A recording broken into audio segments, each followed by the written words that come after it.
Trading is a game that's full of risks.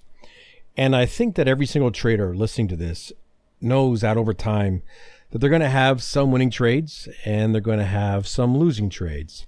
So the topic for today, it's an important one, and it is about risk. So take a second to subscribe to the channel, like the video, and let's get started. But just because a trader is aware of the risks in what they're doing, does that mean that they fully embrace the risks that's associated with it? And are they willing to accept a negative outcome? A trader is going to take losses as part of our business. And sometimes we are going to experience multiple back-to-back losers, whether we like it or not. And we probably have worked out what we think are the chances that we're going to have a win or a loss. But the trouble is that when we are sizing up a trade, we're counting the money that we're going to be adding to our account. And I would say for some, taking a trade that may lose is almost inconceivable in the moments before taking that trade. Now, taking a loss is not really a bad thing necessarily, but when you're expecting, you're hoping, or even praying for a win, consciously or not, a loss can be a psychologically wounding event. A loss can actually turn into an action-defining event where you carry that loss into the next trade that you're going to take. And the trouble is that from that expecting, hoping, the praying mindset, you're just fighting a losing battle. When a few losses have stacked up and you feel yourself getting beat up, another change takes place. You start to fear what the market might do to you. And this is where a lot of the psychological issues that traders talk about, and this is where they come from. The fear and avoidance tactics that it can create, you can't underestimate them. For example, you would not want to get caught again by taking a certain type of trade which has clearly stopped working. So you pass the next opportunity. But what happens? Well, it works the next time. So you say to yourself, I'm going to take the trade the next time that it comes. And so you take it. And what happens? You lose again. So people start to think that the market must know that you took the trade. And it's not just the losses that cause issues. I want you to think about exiting a position for a winner. Now you try to run it through trailing and scaling. You get caught. Perhaps you take a loss. So the next time you exit the trade sensibly, and the market, what does it do? It goes strongly in your direction. And from experience, that can be pretty maddening. So until you learn to embrace the risk that's involved in finding out whether the market is going to provide you with a positive or a negative outcome on any trade, you are going to encounter some of these problems.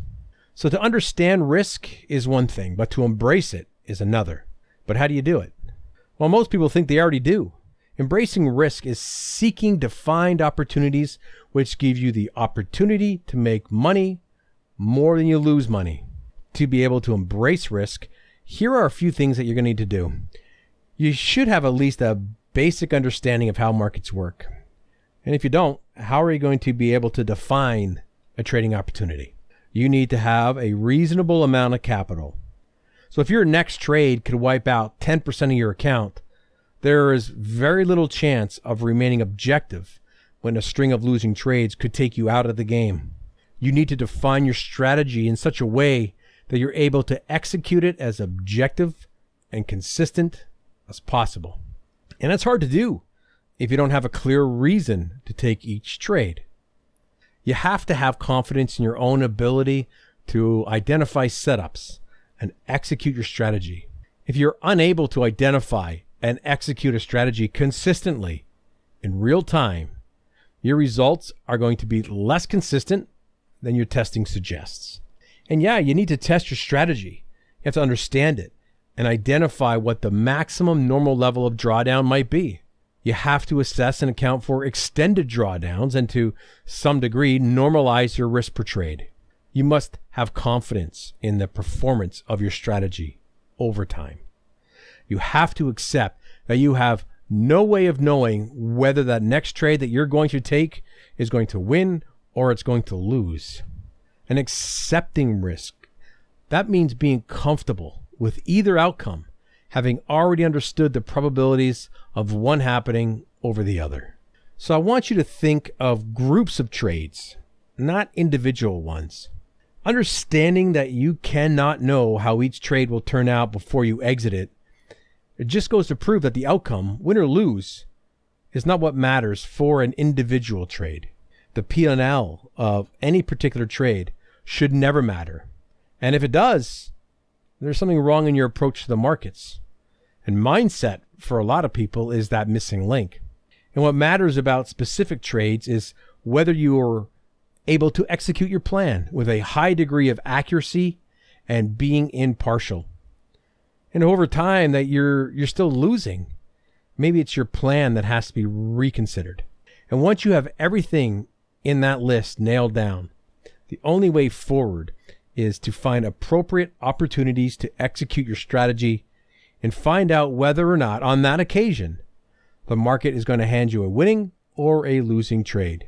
And when you approach the market with the mindset of execution, when your rules set up an opportunity, I think then you actually truly embrace risk.